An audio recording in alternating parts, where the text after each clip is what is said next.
Lake Mead leading into the 4th of July. For the past couple of months, we've reported on the receding water levels at the lake and the impact it has on people trying to make a splash out there. 2027 is the year that Lake Mead is supposed to hit some of its lowest water levels ever recorded. The decline of the Lake Mead water level to its lowest level in history within the last 10 years is unprecedented in the minds of a vast majority of today's population. The millions of people affected by this situation could have never imagined that they would experience it firsthand. While experts continue to make periodic trips to examine below the water, they have been overwhelmed by how much change exists below the lake compared to their previous predictions of what they expected to see. Furthermore, life continues above the lake as though nothing is wrong. Why does a water supply that has provided over 22 million people seem to be at the epicenter of a growing concern with regards to our water supplies, yet officially released reports are not fully documenting what is happening below the level of the lake? What really is happening below the surface of Lake Mead? The first signs of strain. At first, when Mead Lake began drying up, many believed this too was simply another dry season in the desert that has historically been difficult for water. However, when the water level continued to lower in Mead Lake, and indeed in many other lakes in the region, it became apparent that more was going on. It seemed that Mead Lake was drawing back a curtain. Lake Mead resulted from the completion of the Hoover Dam in the 1930s. During this period, the world relied on concrete and grit in attempts to control Mother Nature. A dry desert became life-giving via this creation. From Las Vegas and Phoenix to farms in California, the entire region is dependent upon the vast amount of water stored. For many years, Lake Mead seemed unmoving.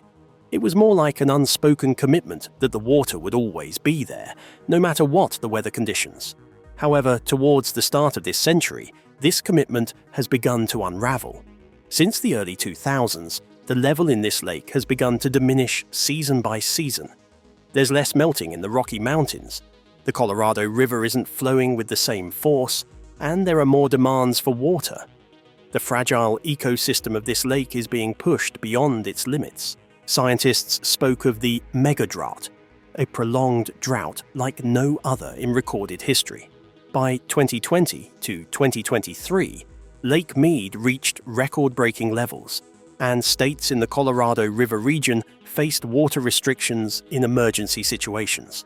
The images from orbit look like those of a map being erased. The shoreline seems to be disappearing. The boat docks are sitting in dry earth. The boats that once floated there now seem like antique relics of another day and age, when water wasn't a precious resource. The dried mud cracks with faint lines in the desert sunlight, and this phenomenon permeates throughout life. The air seems drier and denser. The wind carries dust from the bare lakebed, bringing with it the scent of dried mud. Some areas also put out notices regarding air quality because the dried mud, being from under the water, is now floating in the air. The tourism in the areas surrounding the lake diminishes.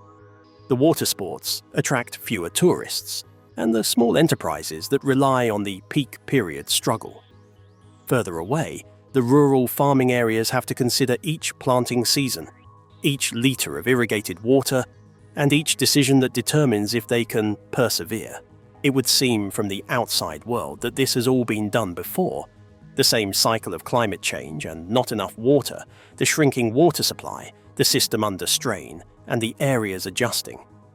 But under the surface of the diminishing water levels, there emerges another sign. The measurements taken in the vicinity of Lake Mead reveal that the land is indeed moving. This is only a few millimeters, but this process continues. The land may be rising in some areas or falling in others.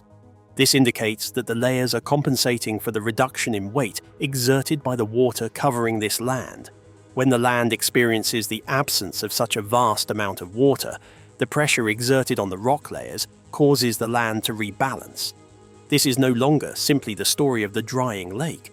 This is an indication that the entire system in this region is being drawn into circumstances that this system has never known before. The most alarming thing about this trend, however, is not the strength of the movements, but the silence that accompanies this trend. Nothing drastic seems to be happening here, except the figures moving further and further away from stability.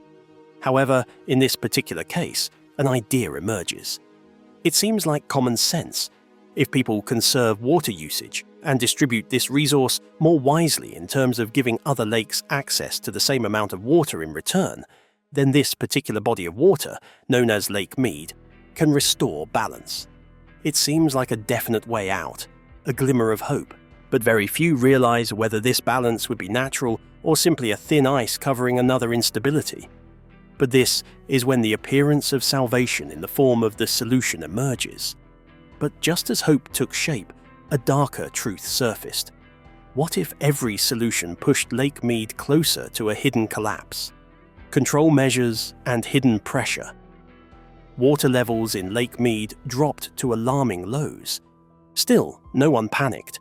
People believed that smart choices, working together and following science, could still fix the problem. Officials met more often. They wrote new water rules, one after another. These new steps were meant to protect the most important reservoir in the southwest. From a policy standpoint, all appeared to be under control.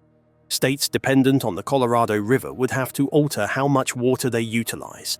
They announced their cutbacks and began closely monitoring water use as never before. Cities requested changes in daily habits from all their residents: water lawns less, use water-saving devices, and accept the fact that the drought could be long.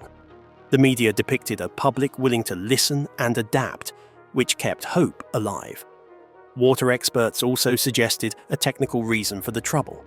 They said the problem with the lake wasn't just less water. The old system for storing and then releasing water was outdated.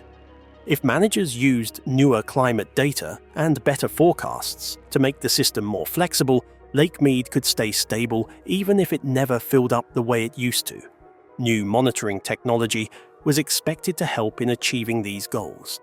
It would allow more precise control of water levels, prevent sudden drops, and support a slow but steady recovery. Other ideas were also suggested.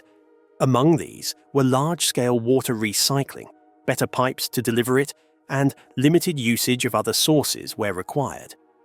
All of these steps created the illusion that the system was self-correcting. They thought balance would return with just enough speed, discipline, and technology. But quietly, some scientists began to wonder, were these actions really fixing the root cause, or just making the surface look better? Ground measurements did not correspond to the official plans. Even when the officials better managed the water level, sensors detected small ground movements. These small shifts have caused some experts to worry that every policy decision might be affecting the stressed rock deep below the reservoir. A few scientists cautioned that increasing the water level too rapidly would put additional strain on the fragile rock and lead to unforeseen responses. Conversely, if the lake continued to drop, yet the managers were unstable, slight disequilibria could accumulate and lead to new issues in ways difficult to predict. By this time, Lake Mead was much more than a troubled reservoir. It had become a delicate system where almost every action begat surprises. These warnings remained mostly within the scientific circles. The public story was still that the lake was being saved and the current path was working. People kept believing they were in control.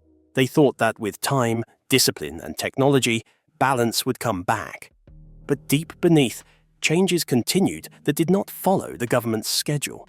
While policies made people feel safe, the data told a different story. It suggested that the real solution might not be in the intervention itself. Perhaps each action was starting a chain reaction that people did not yet fully understand. As confidence built up, the numbers under the surface kept shifting. This growing gap set the stage for a bigger change that few people saw or wanted to face. Ultimately, belief in control is more comforting than acceptance that we could be waking up a process we actually don't understand. Lake Mead is quiet. The quiet no longer feels peaceful. It's a moment right before something big changes. But if the lake's silence was actually a warning, what unseen shift was building beneath the surface that no one dared predict? When stability begins to break. At first, Lake Mead seemed to be under control. reports kept saying things were slowly getting better. New plans were shown as proof that the lake was recovering, and the water saved was praised as a sign of community spirit. But even though the news sounded calm, something deeper in the lake was changing in a quiet way that was hard to explain. Small earthquakes around the lake were happening more often. They were not the big shakes that make headlines or cause alarms, just tiny vibrations that no longer followed the old pattern. To most people, these were just wavy lines on a chart. To geologists, they showed that the rock layers below were being pushed into a new pressure situation. These small earthquakes did not hit all at once. Instead, they built up slowly as water levels were raised and lowered over and over. A system used to long dry periods now faced artificial ups and downs, creating an unnatural rhythm that was hard to predict. Lake Mead no longer looked like a reservoir slowly healing. It felt more like a heavyweight moving across ground that was becoming more sensitive.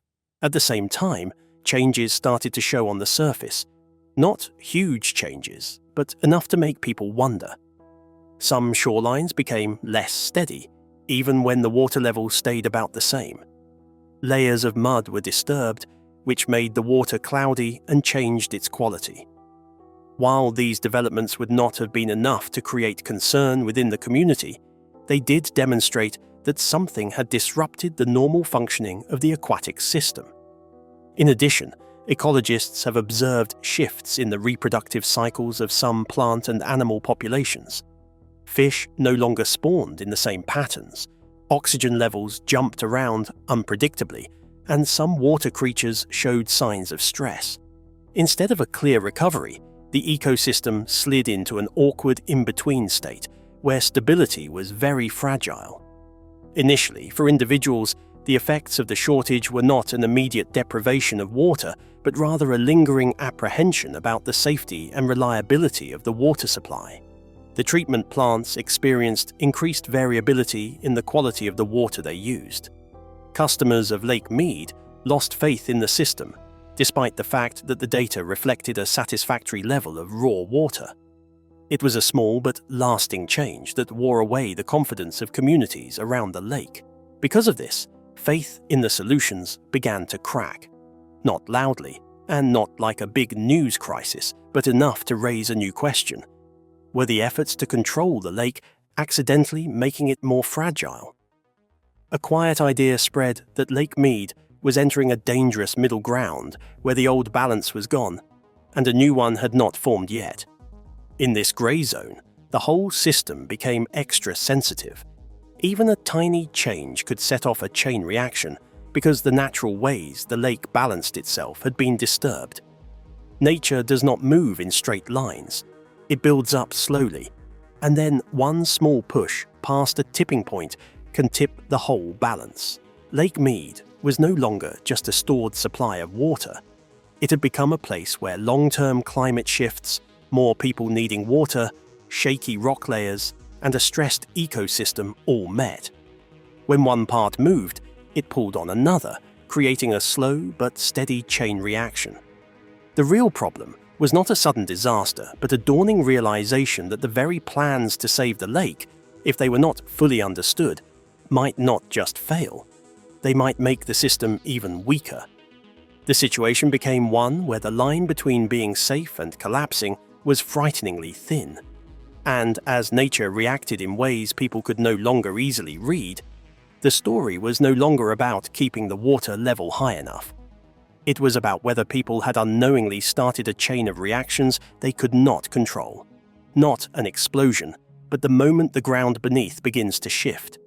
But if the ground was already shifting in ways no one expected, what hidden trigger was quietly preparing to snap next? The chain of disruption around the Mead. At first, the changes around Lake Mead felt like minor inconveniences. The water sometimes looked less clear, alerts from treatment systems appeared more frequently, and a few new regulations were quickly described as temporary. But as these small signs repeated over time, they began to connect into a story that could no longer be dismissed. The first quiet shift came from the water itself. Disturbing sediment at the bottom of the lake by the prolonged fluctuations in pressure began to weaken the natural stabilizing processes. The water became harder to predict. Treatment facilities needed to intensify their processes. Operating costs rose, and that difference gradually found its way back to residents in the form of higher utility bills. The next subtle shift made its way into daily life. Some families began to hold back, opting for bottled water for direct use or putting in extra filtration systems at home. Not because of panic, but out of that lingering sense of uncertainty, as if this familiar water supply could no longer be trusted without question.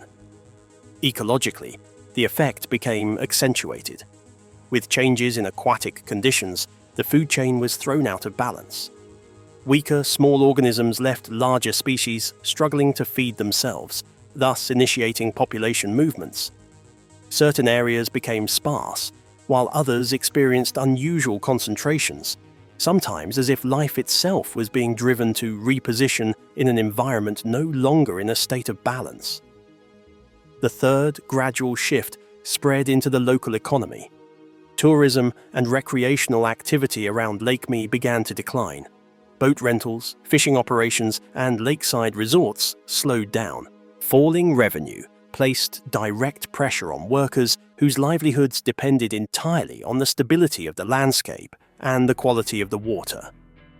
Then came a fourth shift, more psychological than physical. Public trust began to fracture. No longer was the question simply whether the water was safe, but who was truly in control, who decided what constituted a safe limit, and why deeper warnings always seemed to stay behind a veil of reassuring reports. The atmosphere around Lake Mead slowly changed, not into open panic, but into a persistent sense of unease, a feeling that something was slipping off its course. Even while official descriptions continued to insist that everything remained under control, the pattern of escalation became clear. Environmental instability begets rising costs. And rising costs begat caution. Caution begets eroding trust.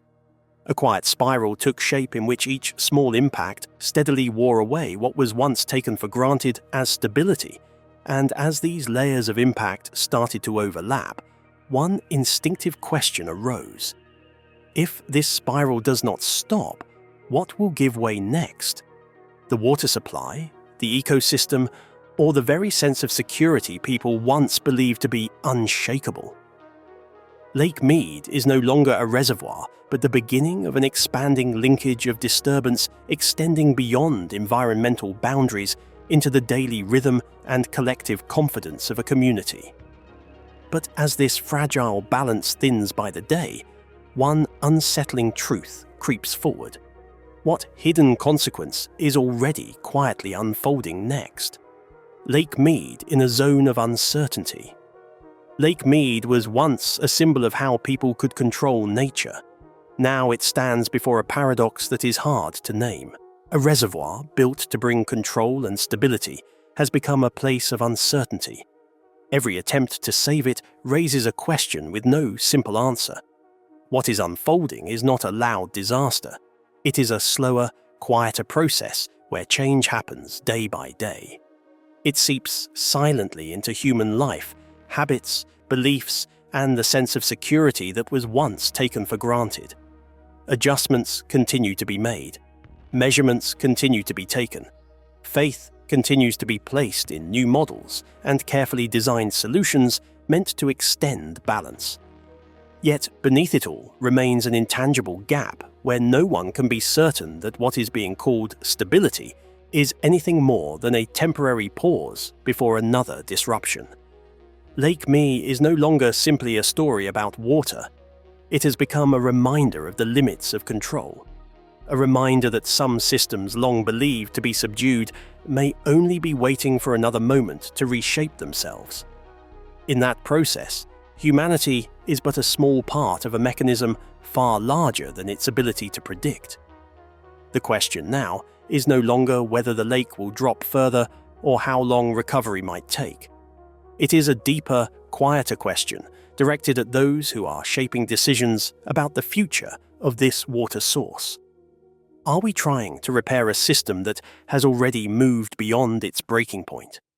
Or are we merely buying time before accepting a new reality? If Lake Mead reaches the point of no possible return to its former state, will those around the lake pay the highest price for decisions made now? The present generation? Or the next? Or the ground that used to be stable? As the still surface of the water mirrors the soft grey clouds overhead, we ask ourselves the unanswered question that lies between hope and uncertainty. Is Lake Mead being saved, or is it simply being held back a little longer? Thank you for watching. Feel free to share your thoughts in the comments section down below. See you in our next upload.